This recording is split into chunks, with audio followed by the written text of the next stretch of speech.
João voltou ao sítio para construir a casa da mãe, mas encontrou só ruínas. As malas caíram no chão de terra batida. A casa estava praticamente desmoronando. Um pedaço do telhado tinha cedido sobre a varanda, e o cheiro de mofo se misturava com o cheiro de fumaça fria vindo do fogão apagado. Dona Ivone estava sentada num banquinho de madeira, remexendo uma sacola de supermercado com as mãos trêmulas, procurando alguma coisa que ainda pudesse servir de almoço. Um cachorro magro, de pelo baixo e olhar cansado, estava deitado ao lado dela, como se fosse a única coisa no mundo que ainda não tinha ido embora. 15 anos. Durante 15 anos, João mandou dinheiro. Todo santo mês, sem faltar um único. Ela nunca recebeu um centavo. Mas aquilo, por mais que doesse, ainda não era o pior. O pior foi descobrir quem tinha ficado com tudo. Pega um café bem quentinho, senta aqui comigo, porque essa história parece invenção. Mas poderia ter acontecido em qualquer cantinho desse Brasil. E eu já vou adiantando uma coisa.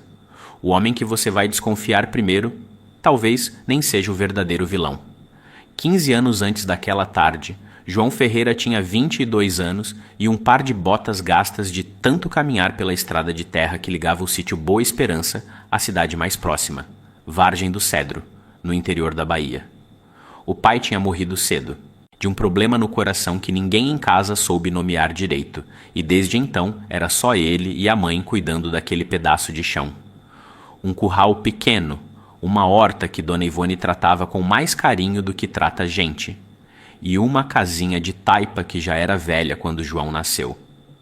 Na noite antes de ele partir para São Paulo, os dois sentaram na varanda tomando café coado na hora, o mesmo café que Ivone fazia desde sempre, com aquele coador de pano remendado 3 vezes. Mãe, eu vou trabalhar lá, vou juntar dinheiro, e um dia eu volto e construo para a senhora uma casa de verdade. Com telhado que não vaza, com banheiro dentro de casa, com fogão que não é a lenha se a senhora não quiser mais. Ivone riu baixinho. Do jeito que ri quem já viveu o suficiente para saber que promessa de filho jovem é feita de vontade boa, mas nem sempre de estrada fácil. Você não precisa disso, meu filho. Eu só preciso que você volte inteiro. Eu vou voltar, mãe, e vou voltar com a casa da senhora debaixo do braço. Guarda essa promessa. Ela vai valer muito mais do que parece agora. O sítio Boa Esperança não era grande, mas era bonito do jeito que só quem cresceu ali sabia enxergar. Um pomar de mangueiras plantadas pelo avô de João, uma fonte de água limpa lá no fundo, perto do brejo, e uma vista de serra que ficava roxa no fim de tarde, quando o sol descia devagar por trás dos morros. Foi ali que João aprendeu a montar a cavalo, a tirar leite, a distinguir o barulho de chuva que vinha forte do barulho de chuva que passava de longe. Foi ali também que conheceu Rosa Amaral, a menina do sítio vizinho, com quem dividia tarde de pescaria no riacho e briga boba por causa de manga verde. O pai de João, seu Raimundo, morreu de repente, um mal súbito no peito, numa manhã comum de segunda-feira, enquanto consertava a cerca do curral. João tinha apenas 14 anos. Lembrava-me até hoje do jeito que a mãe tinha segurado as 2 mãos dele naquele dia, sem chorar na frente do filho, dizendo apenas: agora somos nós 2, meu filho, e nós 2 vamos dar conta. Deram conta do jeito difícil que se dá conta quando não sobra outra escolha. Ivone plantava, colhia, vendia ovos e queijo na feira de sábado, remendava roupa para os vizinhos por um trocado a mais e nunca, em nenhum momento, deixou o filho sentir que faltava alguma coisa em casa, mesmo quando faltava. João cresceu vendo aquele sacrifício de perto. E foi exatamente por isso que, aos 22 anos, decidiu que era hora de inverter o caminho. Agora ele que ia sustentar, ele que ia cuidar, ele que ia devolver, em conforto, tudo que a mãe tinha dado em esforço. Foi por isso que a promessa da varanda pesava tanto. Não era só uma casa, era uma dívida de gratidão que ele queria pagar com as próprias mãos. João foi embora numa condução que saía às 5 da manhã, com uma trouxa de roupa e o endereço de um primo distante, Ademar Bezerra, que já morava havia alguns anos em Vargem do Cedro e tinha se oferecido, com toda a boa vontade do mundo, ou pelo menos foi o que pareceu, para intermediar qualquer coisa que a família precisasse enquanto João estivesse longe. Pode confiar em mim, primo. Eu moro pertinho do sítio, passo lá toda semana. Qualquer coisa que sua mãe precisar, eu resolvo. E se você quiser mandar uma ajuda para ela, pode mandar para minha conta, que eu entrego certinho, sem desconto de nada. João não pensou duas vezes. Ademar era filho de uma tia querida. Tinha crescido brincando com ele nas férias, comendo manga do mesmo pé. Não havia motivo para desconfiar. Foi assim que começou. Todo mês, no dia 5, João depositava uma quantia. Pouca no início, quando ainda trabalhava como ajudante em uma construtora, depois maior, quando virou encarregado de obra, depois maior ainda, quando finalmente conseguiu um cargo de mestre de obras numa empreiteira grande da capital. Todo mês, sem faltar 15 anos de depósitos. E todo mês, quando ligava para a mãe num telefone público perto da obra, ouvia a mesma frase, dita sempre com uma calma que ele confundia com conforto. Tá tudo bem por aqui, meu filho. Não se preocupe comigo. Cuida da sua vida aí. Guarda essa frase também. Ela vai doer mais pra frente.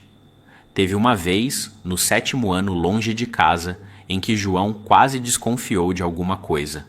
Tinha ligado num domingo à tarde, mais cedo do que o costume, e quem atendeu o telefone público da vila, dessa vez, não foi um vizinho chamando a mãe, mas o próprio Ademar, que por acaso, ou não por acaso, estava por ali. Ô primo, que coincidência, hein? Eu vim aqui deixar um mantimento para sua mãe. Ademar, ela já recebeu o material para reformar o telhado que eu mandei dinheiro mês passado? Houve um silêncio de menos de um segundo, quase imperceptível, antes da resposta. Recebeu, sim, recebeu. Só que teve uma chuva forte que atrasou o pedreiro. Mas já ele começa. João não insistiu. Estava cansado depois de um dia inteiro de obra, com as costas doendo e a cabeça cheia de contas para fechar até o fim do mês. E aceitou a explicação sem examinar o tom de voz, que, se ele tivesse prestado mais atenção, teria soado ensaiado demais para ser verdade. Foi um dos muitos momentos ao longo daqueles 15 anos em que a distância trabalhou a favor da mentira. Porque mentira contada de longe, sem rosto para desmascarar, sem chão para pisar e conferir, é sempre mais fácil de engolir.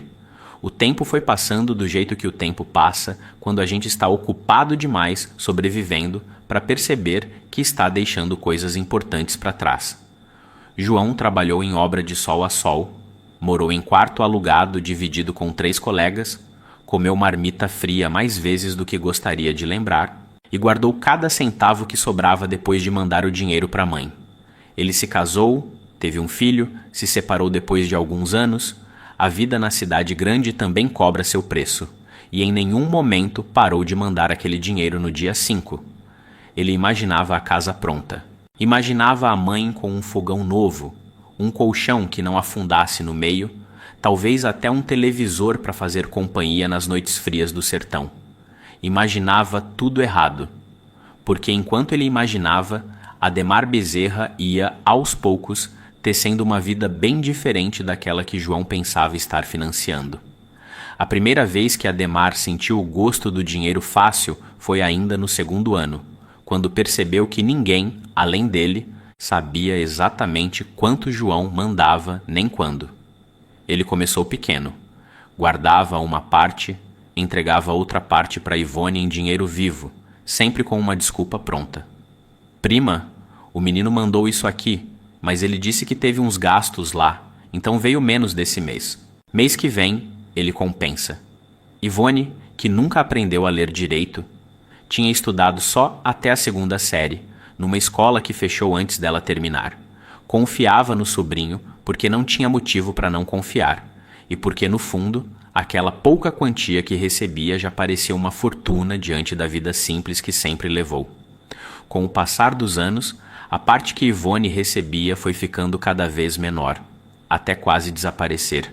substituída por desculpas cada vez mais elaboradas.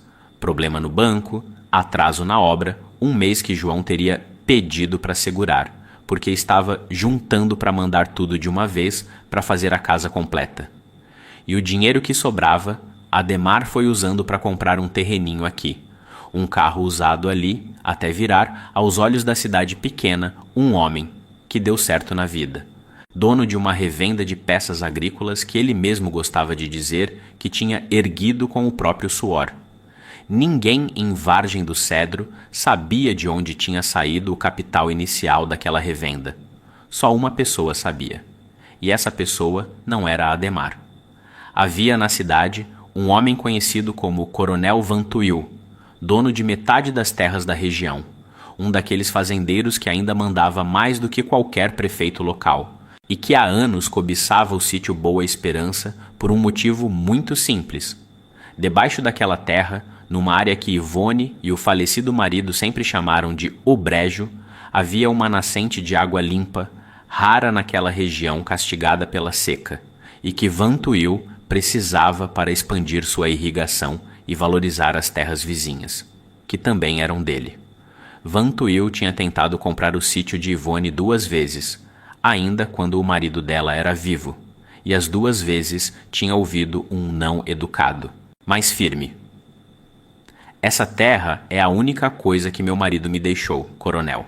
Não vendo nem que o senhor pague em ouro. Um homem como Vantuil não gosta de ouvir não. O sítio de Ivone não era o primeiro alvo dele, nem seria o último. Anos antes, Vantuil já tinha conseguido por meio parecido, dívidas induzidas, promessas de empréstimo fácil, papelada complicada demais para a gente simples entender. Tomar posse de 2 outras propriedades vizinhas, a de seu Amâncio, que hoje trabalhava como capataz nas próprias terras que um dia foram suas, e a da família Prado, que tinha se mudado para a cidade grande depois de perder tudo, sem nunca conseguir provar que tinham sido enganados. Era assim que Vantuil crescia. Não com violência aberta, que chamaria a atenção demais, mas com paciência, com armadilhas lentas, plantadas com anos de antecedência, sempre usando as mãos de outra pessoa para puxar o gatilho, de modo que o nome dele nunca aparecesse sujo em nenhum papel. E foi observando Ademar, percebendo a fraqueza dele pelo dinheiro fácil, que Vantuil enxergou um caminho mais silencioso do que a compra direta. Não precisava comprar a terra. Bastava que a terra, de algum jeito, deixasse de pertencer legalmente a Ivone. A proposta foi feita numa tarde de feira, no meio da conversa de negócios, como se fosse a coisa mais natural do mundo. Ademar, você é um rapaz esperto. Sua tia é uma senhora sozinha, sem documento em dia, sem saber ler direito os papel. Eu preciso só de uma procuração assinada por ela para resolver umas pendências de imposto rural que está em nome do falecido marido dela. Você me ajuda a levar os papel para ela assinar, eu te ajudo com um empréstimo bom para sua revenda crescer. Ademar sabia, não podia não saber, que aquilo tinha cheiro de coisa errada. Mas o cheiro do dinheiro sempre foi mais forte para ele do que o cheiro da consciência. Foi assim que, numa manhã comum, ele levou até Ivone uma pilha de papéis dizendo que eram documento do INSS para garantir a aposentadoria da senhora direitinho, e pediu que ela assinasse embaixo no lugar que ele apontava com o dedo. Ivone, confiando, como sempre confiou, assinou com aquela letra tremida e desenhada com esforço, sem saber que uma das folhas daquele maço era uma procuração ampla, dando a Ademar poderes para administrar, negociar e, se necessário, transferir as terras do sítio Boa Esperança. Guarda esse detalhe. Ele vai custar caro lá na frente, para os 2 lados dessa história. Foi só há 2 meses que João, depois de anos economizando e de finalmente conseguir vender um terreno que tinha comprado na cidade grande, juntou o suficiente para fazer aquilo que sempre sonhou: voltar para o sítio, com dinheiro na mão e um projeto de casa desenhado por um arquiteto amigo, para construir, com as próprias mãos, se fosse preciso, a casa que prometeu à mãe 15 anos atrás. Ele quis fazer surpresa. Ligou para Ademar, avisou que estava vindo, pediu que ele desse uma adiantada nos materiais e não contasse nada para Dona Ivone. Ademar, do outro lado da linha, sentiu o chão se abrir sob os pés. Pode deixar, primo. Eu cuido de tudo. Ele desligou o telefone com as mãos suando frio, porque ele sabia uma coisa que João não sabia. Não havia economia nenhuma guardada em nome de Ivone. Não havia terreno reservado, nem material comprado, nem nada que justificasse 15 anos de dinheiro enviado. E pior, 2 meses atrás, pressionado por uma dívida que ele mesmo tinha criado tentando cobrir outro rombo, Ademar tinha assinado, em nome da procuração, um contrato preliminar de venda de parte do sítio para o coronel Vantuil, prometendo formalizar tudo assim que resolvesse uns detalhes de documentação. O detalhe que faltava resolver era simples: convencer Ivone a assinar mais um papel, ou então convencer todo mundo de que ela já não tinha mais condições de decidir sozinha sobre suas próprias terras. João desceu do ônibus em Vargem do Cedro numa tarde de céu carregado, daquelas em que o vento levanta a poeira vermelha da estrada antes mesmo da chuva chegar. Ele pegou uma carona com um vizinho antigo até a porteira do sítio e caminhou o resto do caminho a pé, carregando as malas, sentindo o coração bater mais forte a cada passo, imaginando a casa que ia encontrar. Talvez já com as paredes de tijolo que ele tinha pedido a Ademar para começar a levantar. Talvez com o telhado novo que sonhava. Encontrou o mesmo teto de telha quebrada de sempre, só que pior, mais cansado, com um buraco enorme sobre a varanda. Encontrou a mãe, magra, envelhecida de um jeito que 15 anos sozinhos deixam numa pessoa, sentada num banquinho, remexendo uma sacola de supermercado à procura de alguma coisa para comer. Encontrou um cachorro deitado ao lado dela, a única companhia visível daquela casa quase caindo. E encontrou, no rosto da mãe, quando ela finalmente reconheceu o filho parado na porteira. Uma mistura de alegria e vergonha que ele nunca soube explicar até aquele dia. Vergonha de estar daquele jeito. Vergonha de não ter podido mostrar orgulho pelo que ele tinha construído longe.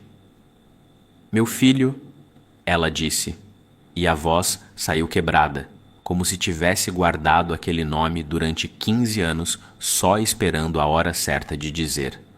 João largou as malas e correu até ela, ajoelhou no chão de terra, abraçou aquele corpo que parecia mais leve do que deveria e sentiu, ali, pela primeira vez, que alguma coisa muito errada tinha acontecido. "Mãe, o que aconteceu com a casa?" Eu mandei dinheiro todo santo mês pro Ademar entregar para a senhora." "Cadê a construção? Cadê os material?" Ivone olhou para ele com os olhos cheios d'água, sem entender direito a pergunta. "Que dinheiro, meu filho? Eu nunca recebi dinheiro nenhum seu. De vez em quando o Ademar trazia uma ajudinha, dizia que era do governo, uma cesta básica, um trocado. Eu pensei que você estava tendo dificuldade aí na cidade grande, que por isso não mandava mais." O mundo de João desabou mais rápido do que aquele telhado. Aquela noite, João não dormiu. Sentou na varanda, no mesmo lugar onde 15 anos atrás tinha feito a promessa, e ficou olhando para o escuro, tentando entender como 15 anos de trabalho, 15 anos de sacrifício, tinham desaparecido no caminho entre a cidade grande e aquele sítio. Ele revirou uma caixa de papéis velhos que a mãe guardava debaixo da cama, recibos amarelados, alguns comprovantes de depósito que Ademar tinha entregado a ela ao longo dos anos, sempre com valores muito menores do que os que João realmente enviava. Um comprovante dizia R$300, num mês em que João tinha certeza, porque guardava seus próprios comprovantes, homem organizado que sempre foi, de ter mandado 1.200. Outro recibo, rasgado ao meio, parecia ter sido escondido de propósito entre as páginas de uma Bíblia velha. Guarda esse detalhe também. Ele ainda não faz sentido, mas vai fazer. No fundo da caixa, embrulhada num pano velho, João encontrou uma fotografia rasgada ao meio, mostrando apenas metade de um grupo de homens reunidos na porta da revenda de peças, num dia que parecia ser de inauguração. Reconheceu Adhemar, sorridente, com uma fita cortada nas mãos. Mas a outra metade da foto, a que mostraria quem mais estava ali, tinha sido arrancada. Ele guardou aquela fotografia no bolso, sem saber ainda o quanto ela ia importar. Na manhã seguinte, antes mesmo de procurar Adhemar, João foi até a casa do tio Belarmino, movido por uma lembrança antiga. O jeito seco como o tio sempre comentava, em festas de família, que a Ivone tinha ficado com a melhor parte da herança, enquanto ele tinha ficado só com pedra e capim. Tio, o senhor sabe de alguma coisa sobre o dinheiro que eu mandava para minha mãe? Belarmino, um homem de 70 e poucos anos, curvado pela lida, olhou para o sobrinho com uma mistura de espanto e mágoa. Rapaz, você acha que eu ia mexer em coisa da sua mãe? Eu tenho minhas rusga antiga com ela, é verdade, mas rusga de herança de 30 anos atrás não é motivo para eu roubar viúva de irmão. Eu nem sei mexer em papelada de banco, meu filho. Mal sei assinar o nome direito. João sentiu vergonha da própria suspeita, pediu desculpas e saiu de lá entendendo que tinha gastado um dia inteiro perseguindo a pista errada, exatamente como Rosa quase tinha avisado. Mas nem tudo naquela visita foi perdido. Na saída, Belarmino, já sem ressentimento, comentou de passagem: uma coisa eu vou te dizer, porque não é segredo para ninguém aqui na redondeza. Esse Adhemar andou muito próximo do coronel Vantuil, uns anos pra cá. Eu mesmo vi os dois conversando, mais de uma vez, na feira, num jeito meio escondido, sabe, cochichando de canto. João sentiu um arrepio. Lembrou da fotografia rasgada no bolso. Na manhã seguinte, João foi até a cidade procurar o primo. Encontrou Adhemar atrás do balcão da revenda de peças, sorridente, dono de si, como se nada estivesse errado no mundo. Primo, que saudade! Vim assim que soube que você tinha chegado, mas o movimento aqui não deixou. Como é que você tá? Adhemar, eu preciso entender uma coisa. Onde foi parar o dinheiro que eu mandei para minha mãe durante 15 anos? O sorriso de Adhemar não desapareceu completamente, mas ficou mais rígido, mais calculado. Primo, calma, eu sempre entreguei tudo certinho. Talvez tenha tido algum problema no banco, alguma taxa, sei lá. Você sabe como esses bancos são, cobra taxa disso, taxa daquilo. Deixa eu ver aqui meus arquivos. Eu tenho anotado tudo. Mas quando Adhemar abriu a gaveta onde deveria estar a papelada, encontrou, ou fingiu encontrar, uma bagunça de folhas soltas, sem nenhuma organização, dizendo que precisava de um tempo para separar tudo direitinho. João saiu dali sem respostas, mas com uma certeza cada vez mais forte de que a explicação não era simples, e de que Adhemar sabia mais do que estava contando. Foi Rosa quem primeiro plantou a dúvida certa na cabeça de João.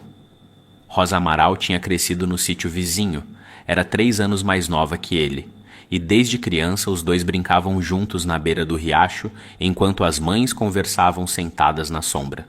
Depois que João foi embora, Rosa continuou morando ali perto, cuidando dos pais até que os dois falecessem, e hoje sustentava a pequena mercearia da vila, um dos poucos lugares onde todo mundo, cedo ou tarde, passava e conversava.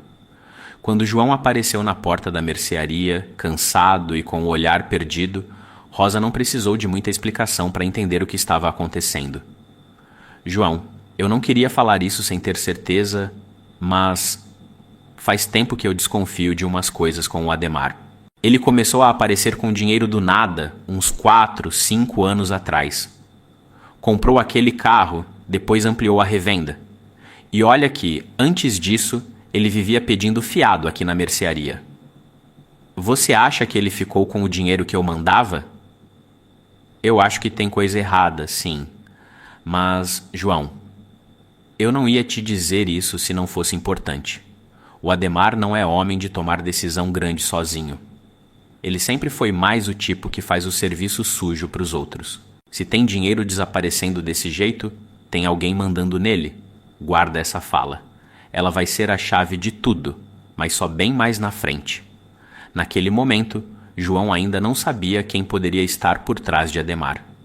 E o primeiro nome que lhe veio à cabeça, errado, como Rosa quase avisou, foi o de seu próprio tio, Belarmino, irmão mais velho do pai falecido, um homem seco de trato que sempre tinha certa inveja de ver Ivone dona de uma terra tão boa enquanto ele, o irmão mais velho. Tinha ficado com um pedaço pequeno e pedregoso.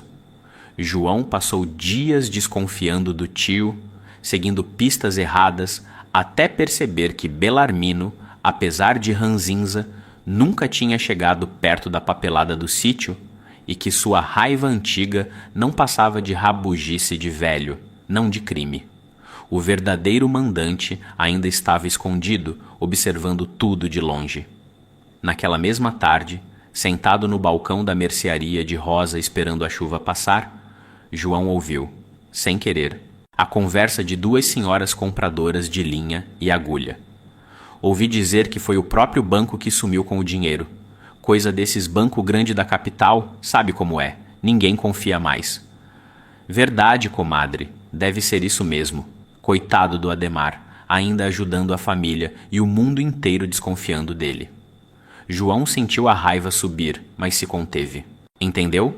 Ali, que Adhemar já vinha, havia tempos, plantando sua própria versão da história pela cidade, se apresentando como vítima de um sistema bancário falho, não como autor de coisa nenhuma. Era um homem que sabia, com perícia de raposa velha, cultivar simpatia antes mesmo de precisar dela. Rosa, atrás do balcão, revirou os olhos discretamente para João, como quem diz, viu só do que eu te falei. Naquela noite, o celular de João tocou. Era o filho, Mateus, de 13 anos, morando com a mãe em São Paulo. Pai, quando você volta? A mamãe disse que você foi resolver um problema com a vovó. Vou resolver, filho. Só vou demorar um pouco mais do que eu pensava. Sua avó precisa de mim aqui agora. Tá tudo bem com ela? João hesitou, sem saber quanto contar para um menino de 13 anos sobre roubo, fraude e coronel poderoso. Vai ficar tudo bem, filho, eu prometo.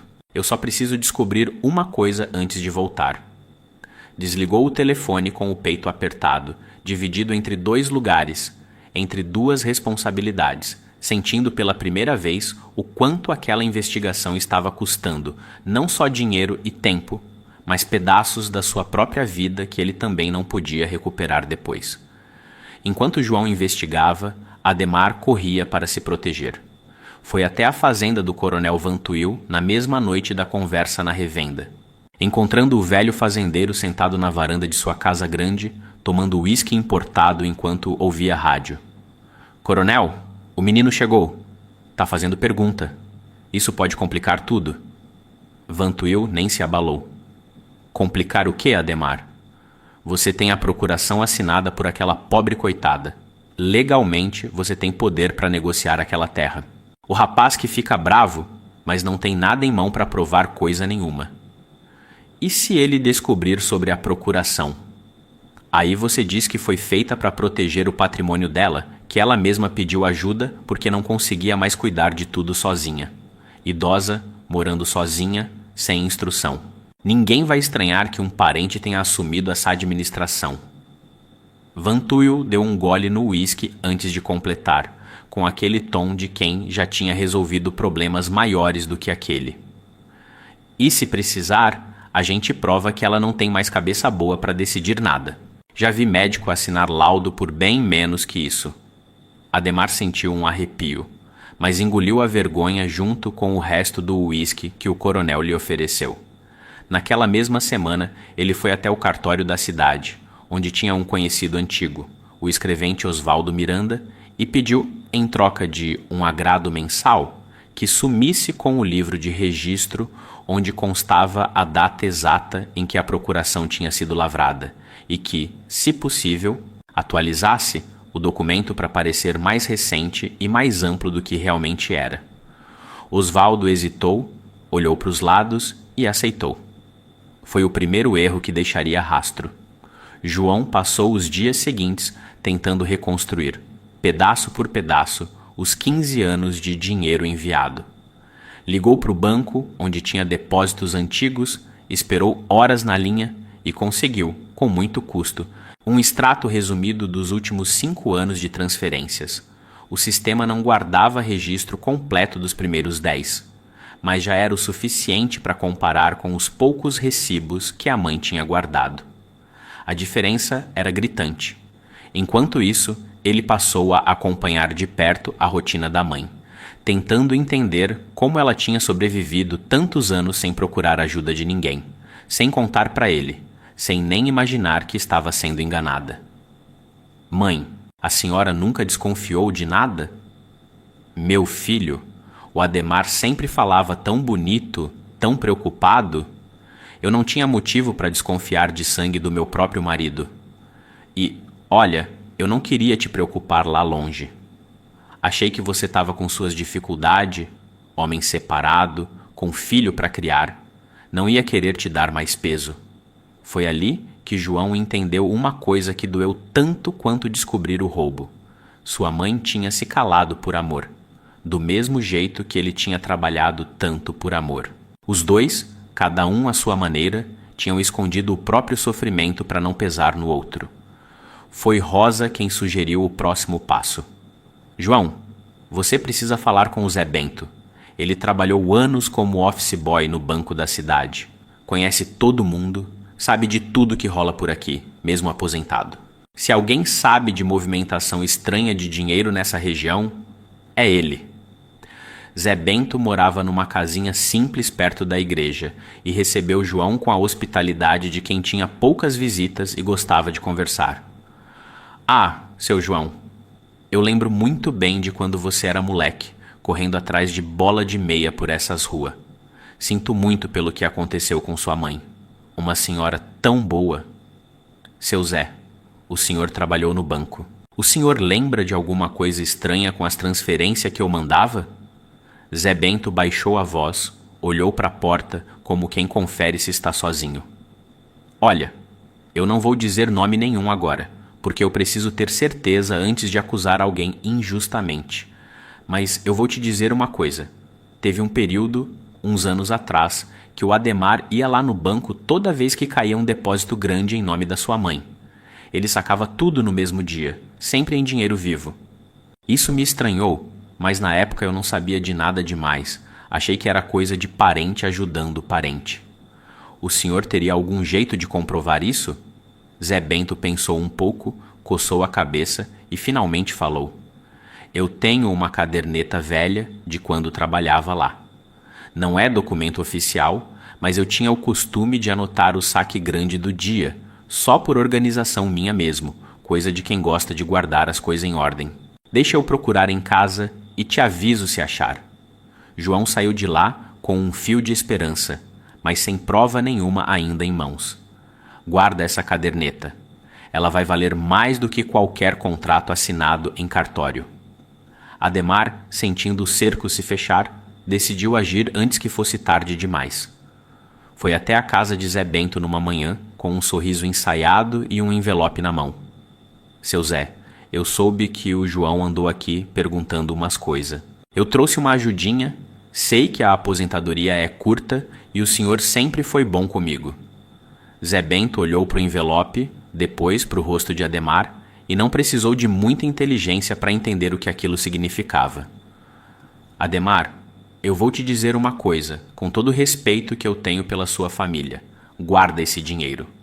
Eu não preciso dele e não vou vender minha palavra por trocado nenhum.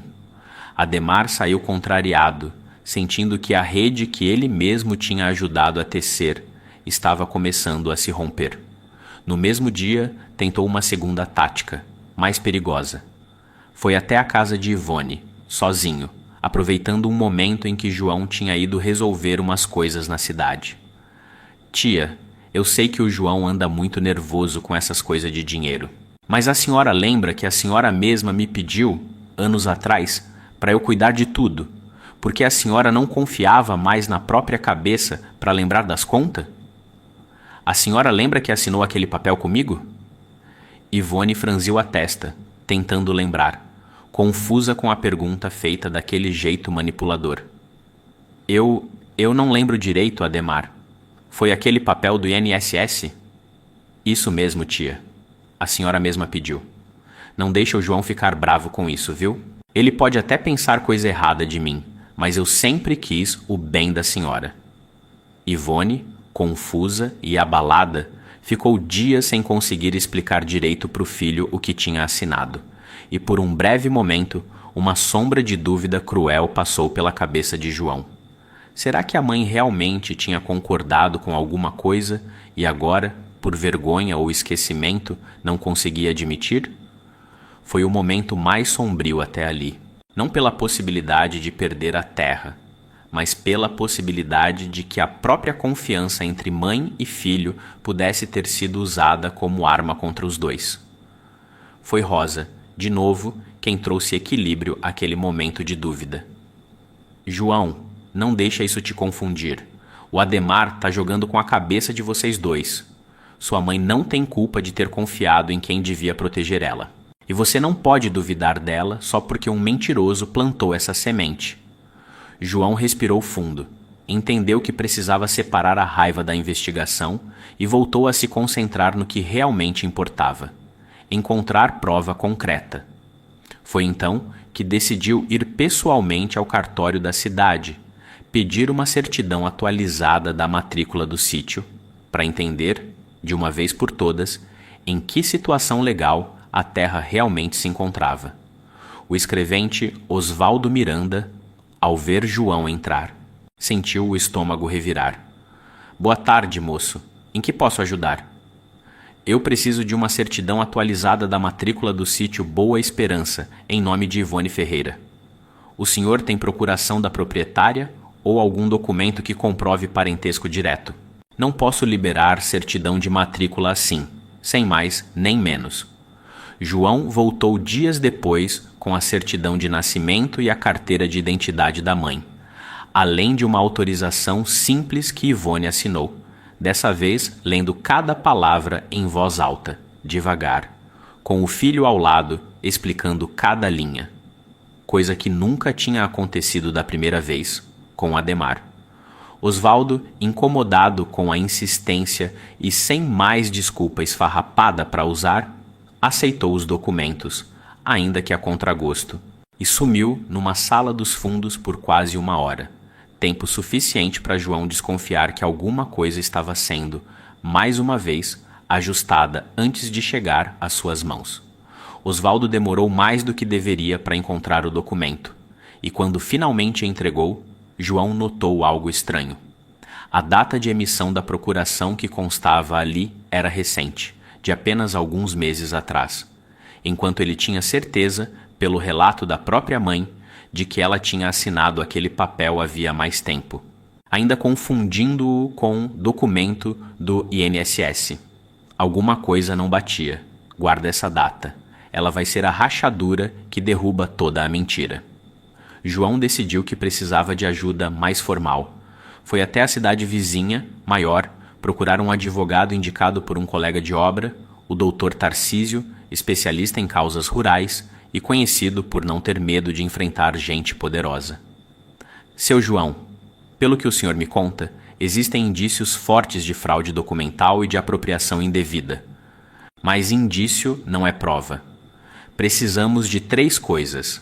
Primeiro, provar que os depósitos foram feitos e não chegaram integralmente à sua mãe. Segundo, provar que a procuração foi obtida de forma enganosa, sem consentimento real e informado. Terceiro, e mais importante, provar que existe uma data real, anterior à que consta no cartório, ou uma segunda via mais antiga, que mostre a manipulação do documento. E como eu provo isso? O senhor disse que existe um antigo funcionário do banco que guardava anotações próprias. Se ele confirmar datas e valores de saque, isso já ajuda muito. E o senhor precisa também de uma testemunha que tenha presenciado o momento da assinatura da procuração, para provar que sua mãe não sabia o que estava assinando. João lembrou, na hora, de um detalhe que quase tinha esquecido. No dia em que Ademar levou os papéis para Ivone assinar, havia uma vizinha de visita, Dona Zulmira, que morava a poucos quilômetros dali, e que, segundo a própria Ivone contou certa vez, distraidamente, tinha comentado: "Que bom que o Ademar tá cuidando da sua aposentadoria, viu, comadre?" Se Dona Zulmira confirmasse ter visto Ademar apresentando aquele papel como sendo do INSS, a fraude ficaria muito mais evidente. Zé Bento encontrou a caderneta. Foi até o sítio numa tarde de sol fraco, carregando um caderno pequeno, de capa cinza, gasto pelas bordas, cheio de anotações feitas à mão, com letra caprichada de quem aprendeu a escrever com régua e reprimenda. "Seu João, olha aqui." Eu anotava data, valor e nome de quem sacava. "Olha essas linhas aqui, do ano retrasado.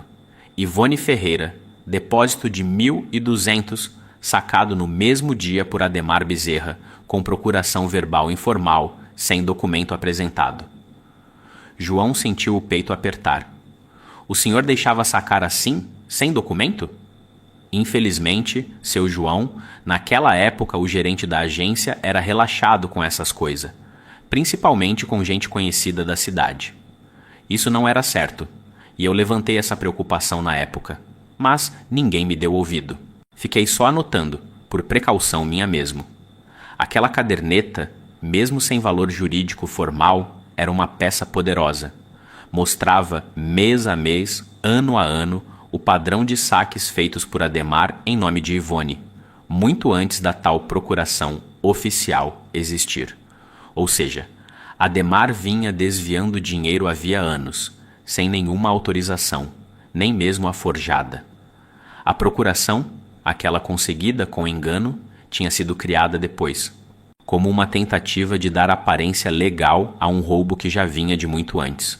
Vantuil, ao saber pelas más línguas da cidade que João andava reunindo provas, decidiu que era hora de acelerar o plano mais cruel: questionar formalmente a capacidade de Ivone.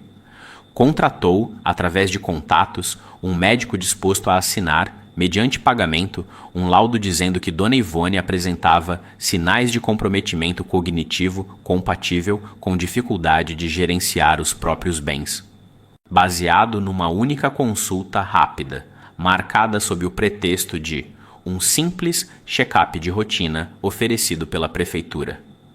O laudo seria a base para uma ação de interdição, que, se aceita pela justiça, tiraria de Ivone o direito de decidir sobre suas próprias terras, transferindo a responsabilidade, temporariamente, diriam eles, para o parente mais próximo disposto a assumir, ou seja, Ademar. Foi o golpe mais cruel de toda a trama: usar a própria dignidade da vítima como arma para roubá-la de vez. João só descobriu o plano por acaso, quando Rosa, atenta como sempre, percebeu uma viatura desconhecida rondando perto da mercearia, e um homem de terno perguntando onde ficava a casa da senhora Ivone Ferreira, para um atendimento médico da prefeitura. Rosa não gostou daquilo.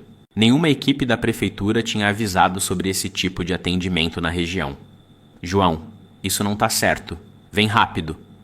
João chegou a tempo de acompanhar a consulta, ficando ao lado da mãe o tempo todo e percebendo incomodado como o médico fazia perguntas estranhas, quase armadas, tentando confundir a memória de Ivone com perguntas rápidas e fora de contexto. "A senhora sabe me dizer que dia é hoje?" "Sei, sim, moço. Hoje é quinta-feira, dia de feira." "E a senhora sabe quanto é 7 mais 8? Ivone hesitou, nervosa com aquela bateria estranha de perguntas feitas por um desconhecido, num tom que mais parecia interrogatório do que consulta médica. "Ah, moço, eu nunca fui boa de conta de cabeça. Sempre contei nos dedos mesmo. Mas eu sei cuidar da minha casa, da minha horta, do meu dinheiro, quando eu tenho." João interrompeu ali mesmo. "Doutor, com todo respeito, essa consulta não foi agendada por nós, e eu quero saber quem exatamente autorizou essa visita." O médico, pego de surpresa pela firmeza do filho presente, gaguejou uma resposta evasiva e foi embora sem concluir o laudo. João entendeu, naquele momento, que a guerra tinha entrado numa fase mais perigosa. Não era mais só sobre dinheiro desviado. Era sobre tentar arrancar da mãe até o direito de ser dona da própria vida. Naquela mesma noite, quando João voltava a pé para casa pela estrada de terra, um carro parou ao lado dele, os faróis ofuscando por um instante. Era Ademar, sozinho, com uma expressão que já não tinha nada do sorriso ensaiado dos primeiros dias. Primo, eu vou te dar um conselho. De graça. Larga isso. Você não sabe com quem tá mexendo. Eu ainda posso resolver as coisas de um jeito bom para todo mundo, mas se você continuar cavando, vai descobrir buraco que não tem fundo e nem toda a gente que cai lá dentro consegue sair. Isso é ameaça, Ademar? Isso é conselho de primo, João. Pensa na sua mãe. Pensa no seu menino lá em São Paulo. Vale a pena perder tudo por orgulho? João não respondeu. Ficou parado no meio da estrada, vendo as luzes vermelhas do carro sumirem na curva, sentindo pela primeira vez de forma clara que não estava mais lidando só com um primo desonesto, mas com alguém que tinha, atrás de si, uma sombra bem maior e bem mais perigosa.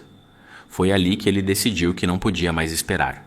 Precisava reunir tudo o que tinha: a caderneta de Zé Bento, os recibos divergentes, o depoimento que Dona Zulmira poderia confirmar, a data suspeita da procuração, e levar tudo de uma vez ao doutor Tarcísio, para entrar com uma ação formal antes que Vantuil e Ademar tentassem qualquer outro golpe.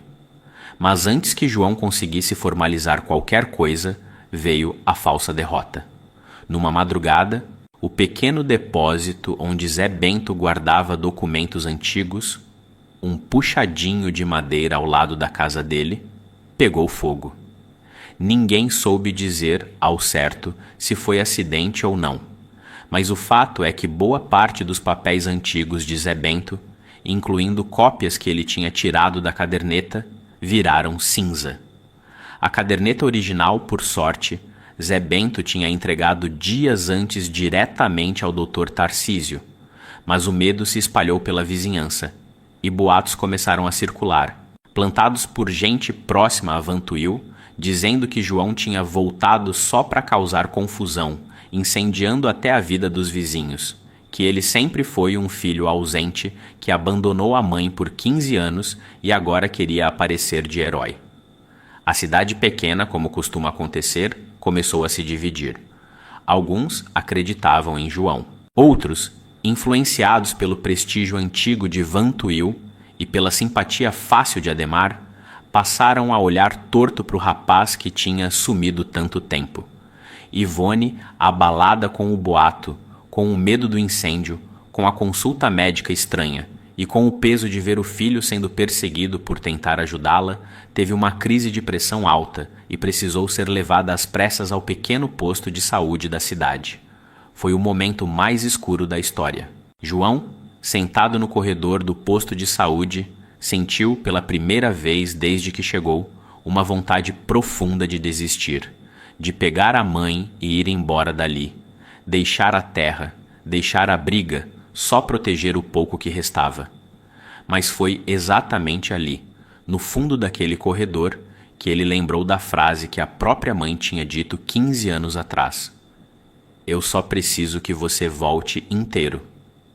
E ele entendeu que voltar inteiro, agora, significava não desistir da verdade. No dia seguinte, quando João voltou para casa trazendo a mãe já mais estável, encontrou uma cena que não esperava.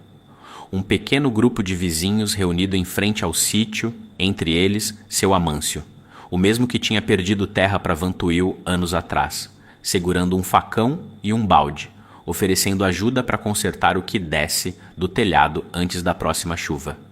"Seu João, a gente ficou sabendo do boato que andaram espalhando, mas essa cidade tem memória curta para maldade e memória boa para quem é gente de bem. Sua mãe sempre foi boa vizinha. Se o filho dela tá brigando para defender ela, a gente tá do lado de vocês." Foi um gesto pequeno, quase nada diante da guerra jurídica que ainda estava por vir, mas foi o suficiente para lembrar João de que nem toda a cidade tinha se deixado enganar pelas mentiras plantadas por Ademar. Havia gente ali, gente simples, que ainda acreditava em justiça mesmo quando a justiça demorava. Foi Zé Bento quem trouxe a virada. Ainda abalado com o incêndio, ele apareceu no posto de saúde, encontrou João sentado, exausto, e sentou ao lado dele. Seu João, eu não contei uma coisa para você ainda, porque não tinha certeza se ia precisar, mas acho que chegou a hora. O que foi, seu Zé? Eu não fui o único que desconfiou do Ademar na época.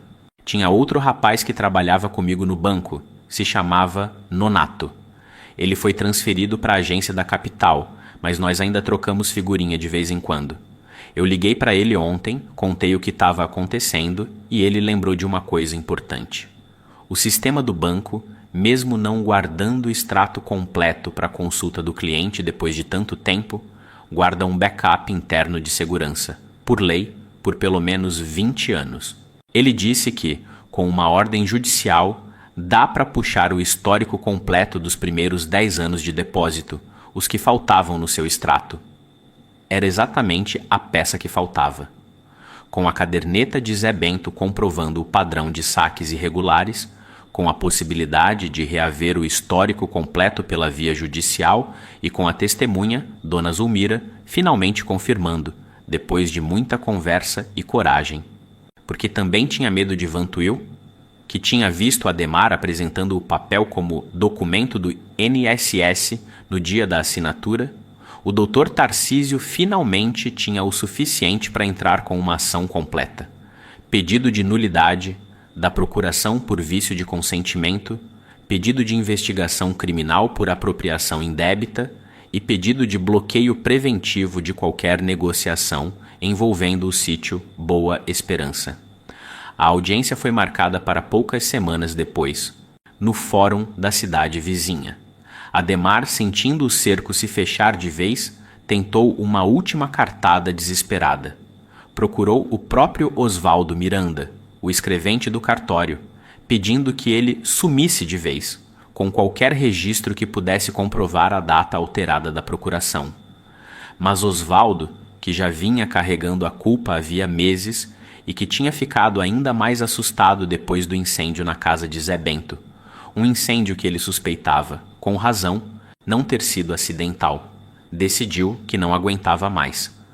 Foi até o doutor Tarcísio, por conta própria, antes mesmo da audiência, e confessou tudo.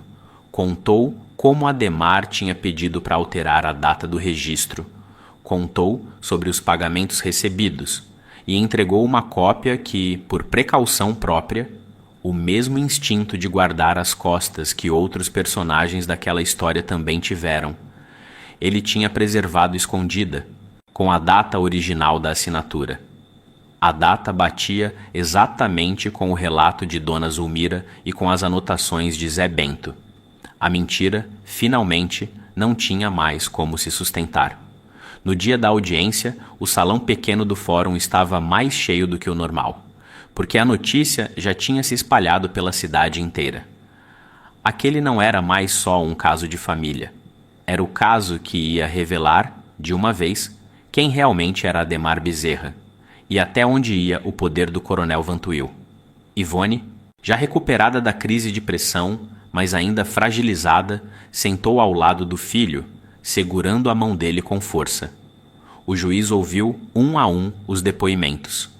Zé Bento foi o primeiro, com sua caderneta cinza gasta pelo tempo apoiada no colo, lendo devagar cada anotação, cada data, cada valor sacado sem documento apresentado, enquanto o advogado de defesa, contratado às pressas por Ademar, tentava, sem sucesso, desqualificar aquelas páginas como simples rabisco pessoal, sem valor legal algum. Pode não ter valor de contrato, doutor, respondeu Zé Bento, sem se abalar, mas tem valor de verdade. E verdade, cedo ou tarde, sempre acaba tendo peso em algum lugar. Depois foi a vez de Dona Zulmira, nervosa, apertando a bolsa no colo, mas firme ao confirmar que tinha visto com os próprios olhos Ademar entregando o maço de papéis a Ivone, dizendo que era documento do INSS, sem nunca mencionar a palavra procuração. Se ela soubesse que era procuração, doutor, ela não teria assinado nem que a casa caísse em cima dela. Eu conheço a Ivone há 40 anos. Ela não é mulher de entregar terra para ninguém. O advogado de Ademar tentou insinuar que Dona Zulmira poderia estar confundindo memórias antigas, mas o juiz, observando a firmeza do depoimento, não pareceu convencido pela tentativa.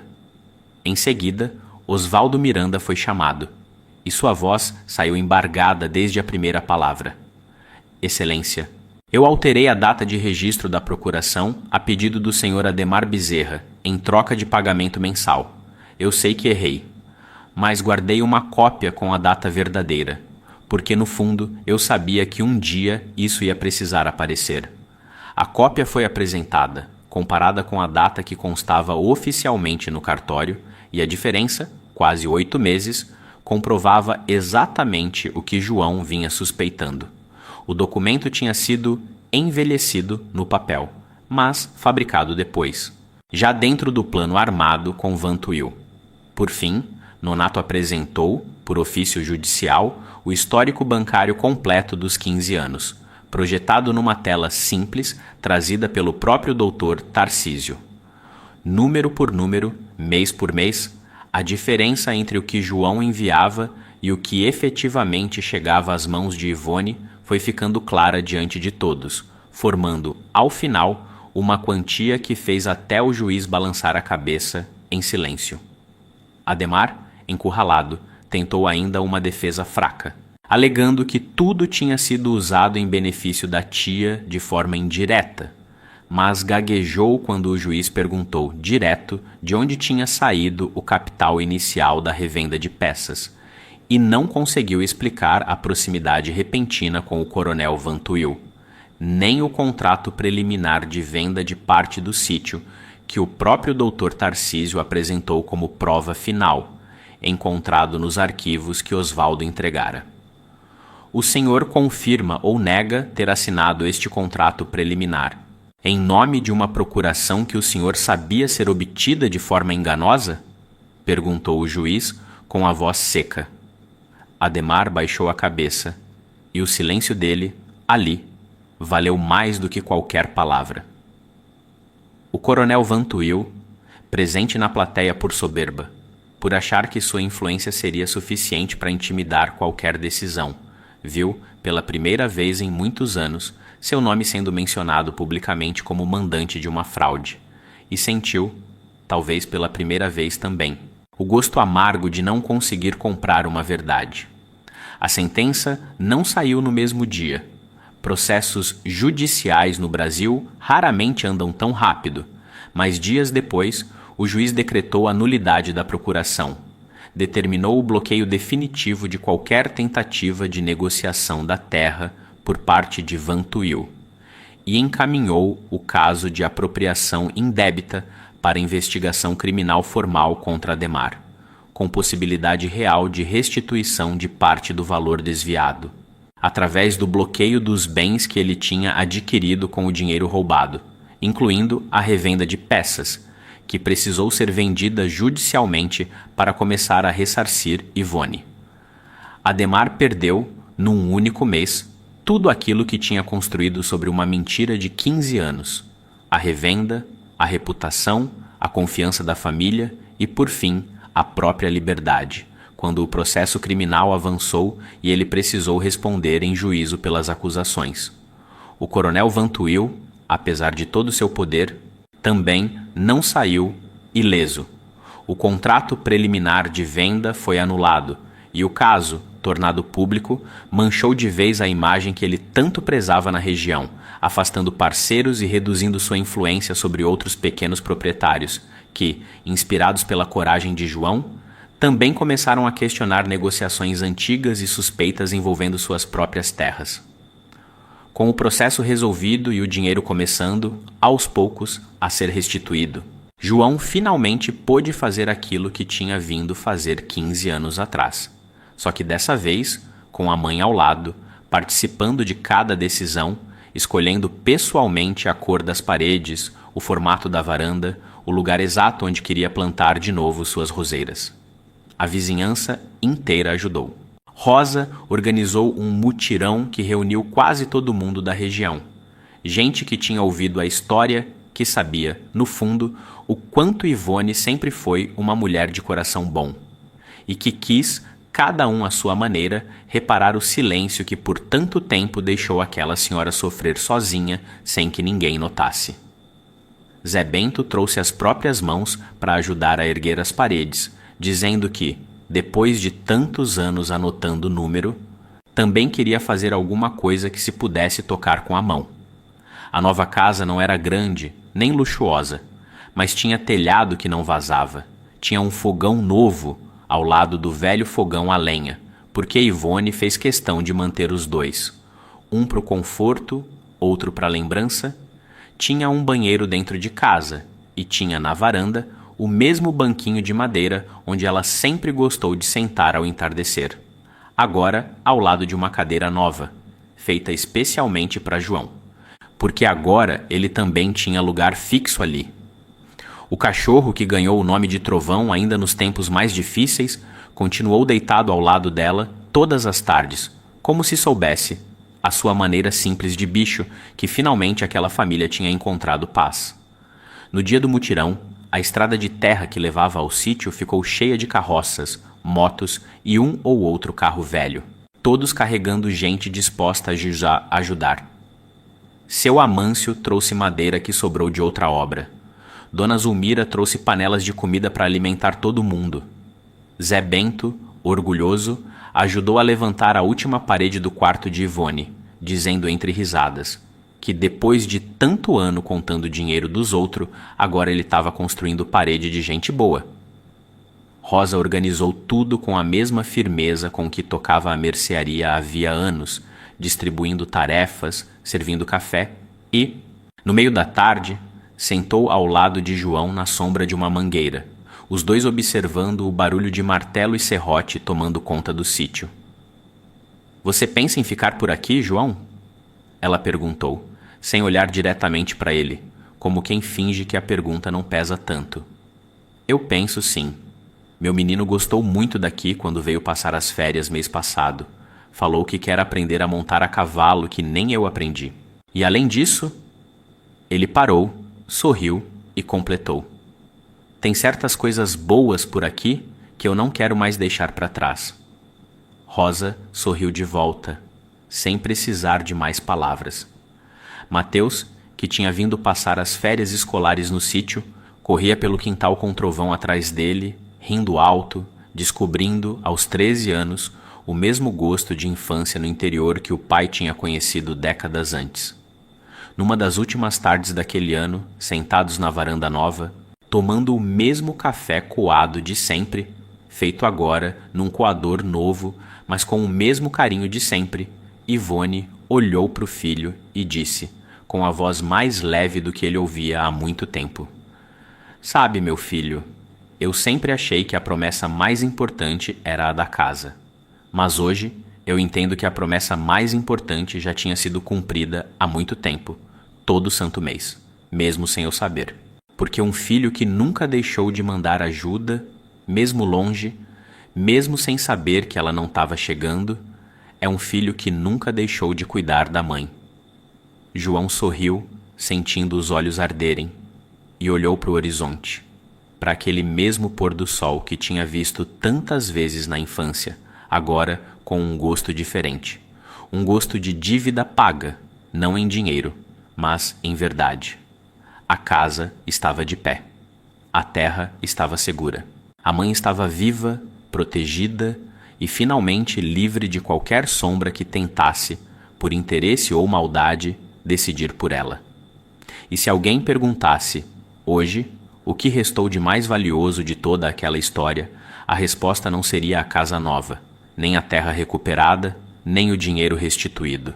Seria a certeza, plantada de volta no coração dos dois, de que 15 anos de silêncio nunca foram falta de amor. Foram, isso sim, a prova mais dura de quanto amor pode resistir. Mesmo quando o mundo inteiro tenta roubar dele o caminho até quem mais precisa.